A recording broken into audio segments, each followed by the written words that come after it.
దేశ రాజధాని ఢిల్లీలో ప్రధాన పోటీ బీజేపీ, ఆమ్ ఆద్మీ పార్టీల మధ్య హోరాహోరీగా సాగింది. అయితే ఎన్నికల్లో తెలుగుదేశం పార్టీ అధినేత, ఆంధ్రప్రదేశ్ సీఎం చంద్రబాబు నాయుడు పేరు కూడా తెగ వినిపిస్తోంది.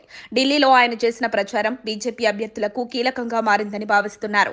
చంద్రబాబు ప్రచారం చేసిన నియోజకవర్గాల్లో బీజేపీ అభ్యర్థులు విజయం సాధించడంతో అక్కడి మీడియా కూడా దీనిపై ఆసక్తికరంగా స్పందిస్తోంది. మరోవైపు మహారాష్ట్ర ఎన్నికల్లో deputy CM Pawan Kalyan BJP తరపున విస్తృతంగా ప్రచారం నిర్వహించిన సంగతి తెలిసిందే. అక్కడ ఎన్నికల సందర్భంగా పవన్ తెలుగు ఓటర్లను ఆకర్షించేందుకు చేసిన ప్రసంగాలు వైరల్ అయ్యాయి. దీంతో పవన్ ప్రచారం బీజేపీకి విజయాన్ని తెచ్చిపెట్టిందనే ప్రచారం బలంగా వినిపిస్తోంది. ఇదే తరహాలో ఢిల్లీలో చంద్రబాబు ప్రచారం కూడా బీజేపీకి మేలు చేసిందని పార్టీ వర్గాలు ప్రచారం చేస్తున్నాయి. బీజేపీ ఢిల్లీ ఎన్నికలను ప్రతిష్టాత్మకంగా తీసుకుని వ్యూహాత్మకంగా ప్రచారాన్ని నడిపిన విషయం తెలిసిందే. ఆమ్ ఆద్మీ పార్టీతో తలపడి పోటీ చేస్తూ బీజేపీ తెలుగు ఓటర్లను తనవైపు తిప్పుకోవడానికి ప్రత్యేకంగా వ్యూహం రచించింది.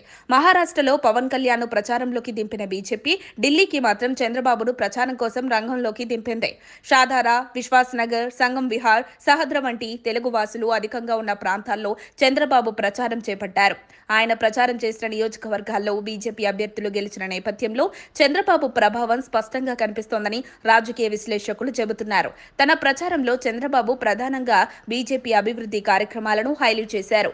గత ప్రభుత్వ పాలనలో ప్రజలు ఎదుర్కొన్న సమస్యలను ప్రస్తావిస్తూ కేంద్రంలో మళ్లీ బీజేపీని అధికారంలోకి రావాలని ఆయన ఓటర్లను కోరారు. తెలుగువాసులే అధికంగా ఉన్న ప్రాంతాల్లో చంద్రబాబు ప్రసంగించిన ప్రాముఖ్యత బీజేపీకి అనుకూలంగా మారిందని విశ్లేషకులు భావిస్తున్నారు. మొత్తానికి మహారాష్ట్రలో పవన్, ఢిల్లీలో చంద్రబాబు ఇద్దరూ బీజేపీ విజయానికి ఊతమిచ్చారనే ప్రచారం జోరుగా సాగుతోంది.